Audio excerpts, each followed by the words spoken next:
Mount Everest. जब भी हम इसका नाम सुनते हैं तो मन में दुनिया की सबसे ऊंची चोटी की तस्वीर आती है, एक शानदार बर्फीली खूबसूरती। ये वो सपना है जिसे पूरा करने के लिए हर साल हजारों लोग अपनी जान की बाजी लगा देते हैं। लेकिन इस चमक के पीछे एक बहुत ही स्याह और अनकही कहानी भी छिपी है। एक बात कही जाती है और वो सच है कि दुनिया का सबसे ऊंचा पहाड़ असल में दुनिया का सबसे ऊंचा और खामोश कब्रिस्तान भी है। चलिए आज इसी सच्चाई के पीछे की कहानी को समझते हैं। यकीन करना मुश्किल है, पर आज भी माउंट एवरेस्ट पर 200 से भी ज्यादा शव बर्फ में जमे हुए हैं। ये सिर्फ एक आंकड़ा नहीं है, ये इस बात का सबूत है कि वो जगह कितनी बेरहम हो सकती है। लेकिन बात यहीं खत्म नहीं होती। सबसे ज्यादा चौंकाने वाली और शायद डरावनी बात यह है कि इनमें से कुछ शवों को एक नया ही मकसद मिल गया है। इन्हें कहते हैं मार्कर्स, मतलब ये वो शव हैं जो चढ़ाई के रास्ते में जमे हुए हैं और दूसरे पर्वतारोही वो अपनी लोकेशन और ऊंचाई का अंदाजा लगाने के लिए इन्हें एक लैंडमार्क की तरह इस्तेमाल करते हैं। तो आखिर एवरेस्ट इतना जानलेवा है क्यों? वजह क्या है? इस सवाल का जवाब छिपा है डेथ जोन के अंदर। चलिए आपको बताते हैं कि ये डेथ जोन आखिर है क्या। डेथ जोन नाम से ही पता चलता है कि ये कितनी खतरनाक जगह होगी। ये है 8000 मीटर से ऊपर की ऊंचाई और यहाँ इंसान का शरीर धीरे धीरे मरने लगता है। क्यों? क्योंकि सांस लेने के लिए जरूरी ऑक्सीजन ही लगभग गायब हो जाती है। इस बात को ऐसे समझिए, हम और आप जहां रहते हैं वहां हमें 100% ऑक्सीजन मिलती है, लेकिन डेथ जोन में ये घटकर सिर्फ 34% रह जाती है। सोचिए, लगभग 66% ऑक्सीजन कम। सांस लेना भी एक जंग बन जाता है। और फिर है ठंड। ऐसी वैसी ठंड नहीं, -40 डिग्री सेल्सियस तक गिर जाती है। मतलब ऐसी ठंड जो कुछ ही पलों में हड्डियों तक को जमा दे। और हवा की रफ्तार 100 किलोमीटर प्रति घंटे तक पहुंच सकती है, जैसे किसी बड़े तूफान के बीच में खड़े हों। तो जब ये सब एक साथ मिलता है, कम ऑक्सीजन, जमा देने वाली ठंड और तूफानी हवाएं, तो वहां का एक ही उसूल होता है। बस एक छोटी सी गलती और नतीजा सीधा मौत।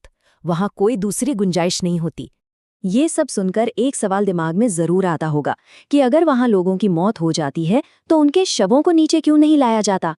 हाँ, यही सवाल कि आखिर क्यों उन्हें वहीं छोड़ दिया जाता है।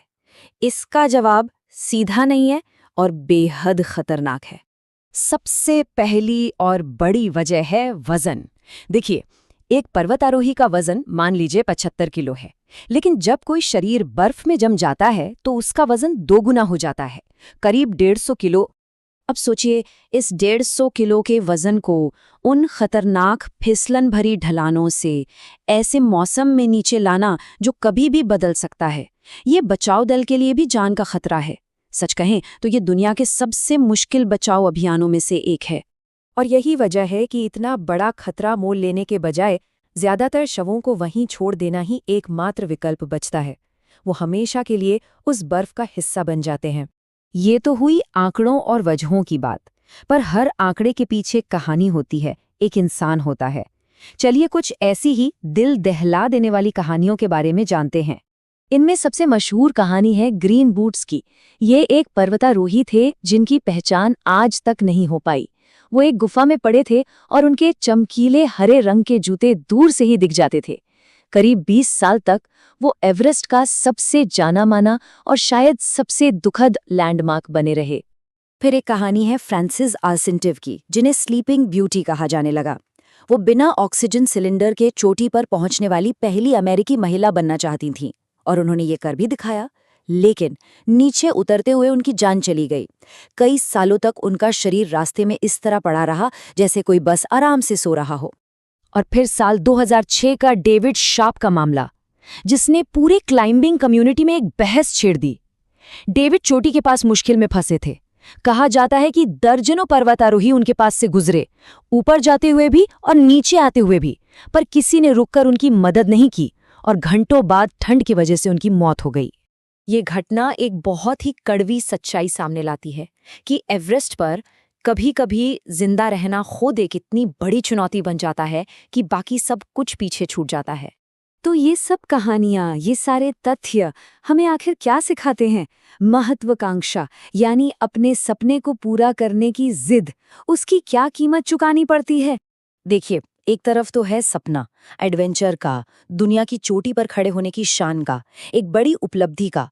और फिर दूसरी तरफ है इसकी हकीकत, जो असल में एक जुआ है, एक बहुत बड़ा रिस्क, जहां सबसे बड़ा चैलेंज सिर्फ जिंदा बचकर वापस आना है। और शायद सबसे बड़ा सबक यही है कि जब हालात इतने खराब हो जाते हैं, तो जिंदा रहने की जो हमारी सबसे बुनियादी जरूरत है, वो इंसानियत पर भी भारी पड़ सकती है। तो आखिर में एक सवाल बचता है, ये सब कुछ जानने के बाद, इन सारे खतरों को समझने के बाद, क्या इस चढ़ाई को करने का कोई भी प्रयास जायज है?